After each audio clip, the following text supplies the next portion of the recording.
presidential CEO forum embarked on a stakeholder visit to Roofings Uganda Limited, located in Namanve, with an objective of understanding the challenges and realistic options for supporting value addition in steel industries and thus enhance cooperation between stakeholders to ensure these industries thrive at national, regional and international level in order to improve revenues for the sector. Roofings Group offers a one-stop service and diversified product shop for the entire steel and plastic industry in East and Central Africa.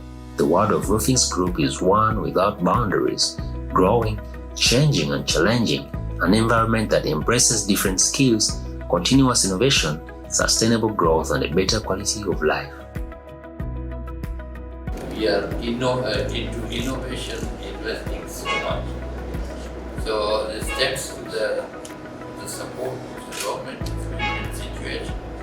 But then more level playing field we establish, more investment would be there in the country. That was number one. Number two, you may miss my note. Our duty is to supply the quality product to the population of Uganda. And this is our duty. As an association, we are doing our best.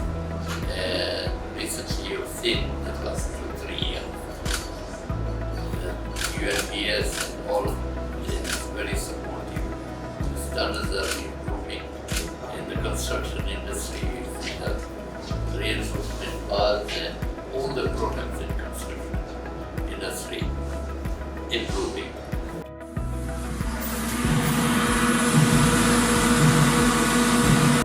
In achieving Uganda's Vision 2040, the focus is on the socio-economic transformation catalysts like with industrialization, commercial agriculture, ICT, and services as enablers for inclusive growth, employment, and wealth creation. According to Uganda's National Planning Authority, a strong integrated iron and steel industry will not only facilitate industrial takeoff of the country, but also lead to saving of forex expenditure, increase employment opportunities, and form a strong basis to support the growth of other sectors through forward-backward linkages.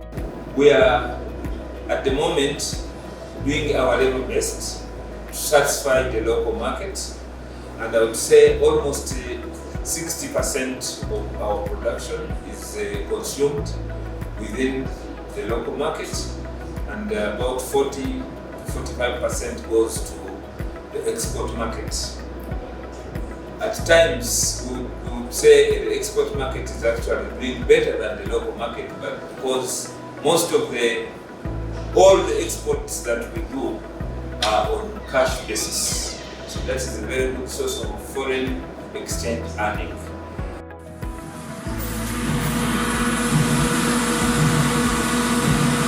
The Presidential CEO Forum, through its mandate, seeks to bridge the gap between the private sector and government through engagements with captains of the industry to understand the grassroots problems that need to be addressed by the government through policy formulation. At the Presidential CEO Forum, I must say we are pleased with what we have seen. Because many times the Ugandans out there don't know what exactly is going on, and they do not know what work Ugandans have done. But when we reach out, we are able to tell what exactly is on ground. And all I can say is I just want to thank the 20 roofings that still until for the work so far done.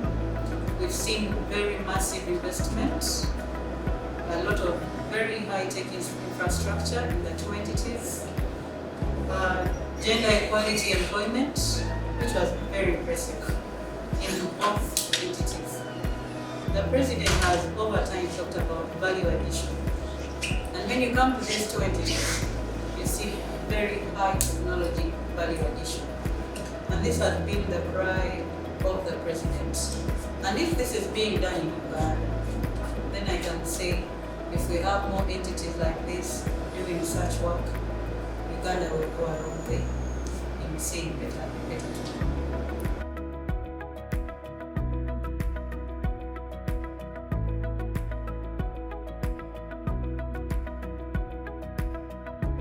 government, through its national industrial policy, seeks to transform the country's economy with a hinge upon industrialization and the application of science, technology, and innovation as the main driver and prime agent. The national industrial policy sets out the strategic direction for industrial development in Uganda for the next 10 years, and said principles are expected to be sufficiently robust to guide Uganda well beyond that period.